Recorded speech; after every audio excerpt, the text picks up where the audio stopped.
tentang akuntansi desa. Berikut ini poin-poin yang akan saya bahas. Yang pertama, peran penting undang-undang desa. Yang kedua, prosedur penyusunan APBD desa. Yang ketiga, prosedur pengelolaan keuangan desa serta struktur APBD desa. Dan yang terakhir, prosedur teknis keuangan desa atau SOP desa. Di sini saya menggunakan 3 dasar hukum. Yang pertama, Undang-Undang Nomor 6 Tahun 2014. Yang kedua, PP Nomor 43 Tahun 2014. Dan yang terakhir, Permendagri Nomor 113 Tahun 2014. Peran Undang-Undang Desa dalam pembangunan dan kemajuan desa. Desa harus menjadi kunci kekuatan ekonomi bagi Indonesia. Oleh karena itu, pemerintah mengesahkan Undang-Undang Nomor 6 Tahun 2014. Undang-undang ini memberikan kesempatan bagi desa untuk secara mandiri menjalankan kesejahteraan dan pembangunannya sendiri agar menjadi desa yang maju. Di Indonesia terdapat puluhan ribu desa. Bayangkan jika semua desa maju, pastilah kekuatan ekonomi di Indonesia semakin meningkat. Oleh karena itu, desa menjadi peran penting dalam Undang-Undang Pembangunan Desa. Dengan adanya Undang-Undang Desa, desa diberikan kewenangan dalam mengelola anggarannya sendiri. Jumlahnya disesuaikan dengan luas dan jumlah penduduk serta tingkat kemiskinan per desa. Undang-Undang Desa juga memberikan kesempatan bagi desa untuk mengelola sendiri aset yang ada di desa, untuk meningkatkan pendapatan di desa, dapat mendirikan badan usaha milik desa. Dengan didirikannya badan usaha milik desa, masyarakat desa dapat meningkatkan pendapatannya dan menciptakan desa yang lebih maju dan sejahtera. Jadi, kesimpulannya, peran Undang-Undang Desa yang pertama adalah meningkatkan kesejahteraan desa dan kualitas hidup manusia serta penanggulangan kemiskinan. Yang kedua, pembangunan sarana dan prasarana desa. Dan yang terakhir, pengembangan potensi ekonomi lokal dan pemanfaatan sumber daya alam lingkungan secara berkelanjutan. Prosedur penyusunan APB Desa. Apa sih APB Desa itu? APB Desa adalah instrumen yang menentukan perwujudan tata pemerintahan yang baik atau good governance dan pelaksanaan pembangunan di tingkat desa.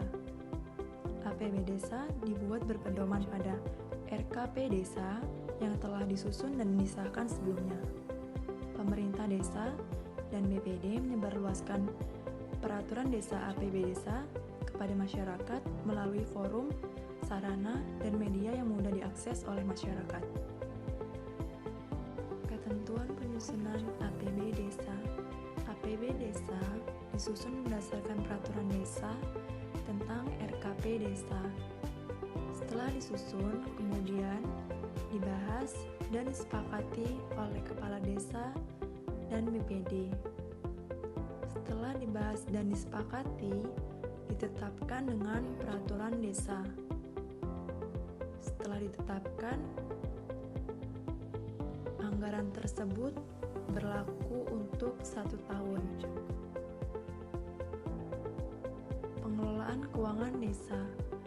Keuangan desa dikelola berdasarkan asas transparan, akuntabel, partisipatif, serta dilakukan dengan tertib dan disiplin anggaran. Prosedur pengelolaan keuangan desa. Tahap pertama yaitu perencanaan. Sekretaris desa mengkoordinasikan penyusunan rancangan APB desa berdasarkan RKP desa. Kemudian pelaksanaan dilaksanakan melalui rekening kas desa. Rekening kas desa dibuat oleh pemerintah desa dengan spesimen tanda tangan kepala desa dan KAUR keuangan. Kemudian penatausahaan dilakukan oleh Kaur Keuangan. Kaur Keuangan mencatat setiap penerimaan dan pengeluaran dalam buku kas umum yang kemudian ditutup setiap akhir bulan. Laporan penyampaian APB desa ke bupati atau wali kota melalui camat. Kemudian pertanggungjawaban. Kepala desa menyampaikan LPJ realisasi APB desa kepada bupati atau wali kota melalui camat. LPJ disampaikan paling lambat 3 bulan setelah akhir tahun anggaran. Yang disampaikan berupa laporan keuangan, laporan realisasi anggaran, daftar program sektoral. Pemegang kekuasaan pengelolaan keuangan desa atau PKPKD. Kepala desa adalah PKPKD dan mewakili pemerintah desa dalam kepemilikan kekayaan milik desa yang dipisahkan. Kepala desa selaku PKPKD mempunyai kewenangan yang pertama, menetapkan kebijakan tentang pelaksanaan APB desa.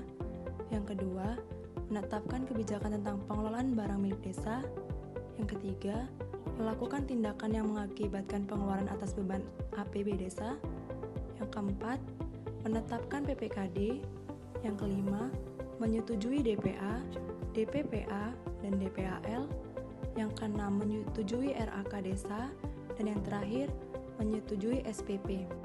Dalam melaksanakan kekuasaan pengelolaan keuangan desa, kepala desa menguasakan sebagian kekuasaannya kepada perangkat desa selaku PPKD. PPKD atau pelaksanaan pengelolaan keuangan desa terdiri dari sekretaris desa sebagai koordinator PPKD dan verifikasi, yang kedua Kaur dan Kasih sebagai pelaksanaan kegiatan anggaran, dan yang terakhir Kaur Keuangan. Anggaran pendapatan dan belanja desa atau APB desa terdiri dari yang pertama, pendapatan desa. Pendapatan desa diklasifikasikan menjadi 3. Yang pertama, pendapatan asli desa. Pendapatan asli desa terdiri dari hasil usaha, hasil aset, swadaya, partisipasi, dan lain-lain. Yang kedua, pendapatan transfer terdiri dari dana desa, alokasi dana desa, PDRD, dan lain-lain. Dan yang terakhir, pendapatan lain terdiri dari penerimaan dari hasil kerjasama desa, penerimaan dari hibah dan sumbangan dari pihak ketiga, dan lain-lain. Yang kedua, belanja desa. Jenis-jenis belanja desa yang pertama, belanja pegawai. Belanja pegawai dianggarkan untuk pengeluaran penghasilan tetap, tunjangan, penerimaan lain, dan pembayaran jaminan sosial bagi kepala desa dan perangkat desa, serta tunjangan BPD. Yang kedua, belanja barang atau jasa. Belanja barang atau jasa digunakan untuk pengeluaran bagi pengadaan barang atau jasa yang nilai manfaatnya kurang dari 12 bulan. Yang ketiga, belanja modal. Belanja modal digunakan untuk pengeluaran pengadaan barang yang nilai manfaatnya lebih dari 12 bulan dan menambah aset. Dan yang terakhir, belanja tak terduga.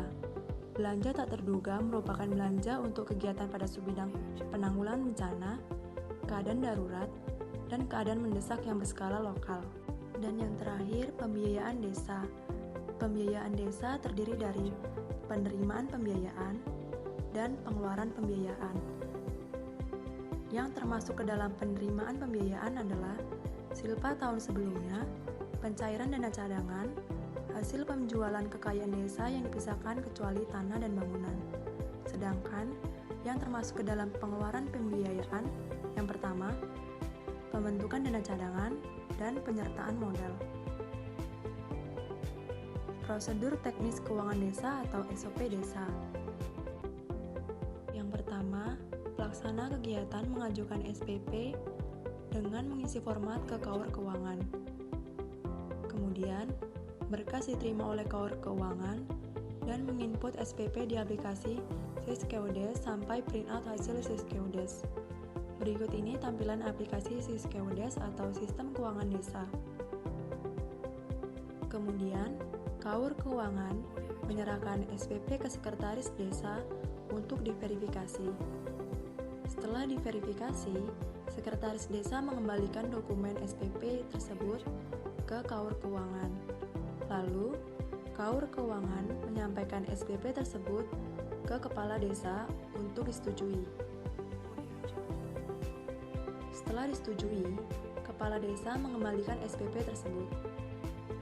Kemudian, Kaur Keuangan mendapatkan jumlah yang harus ditarik dari bank untuk menjadi uang tunai dalam pelaksanaan kegiatan.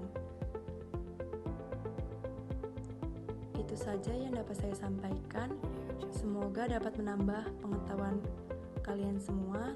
Terima kasih.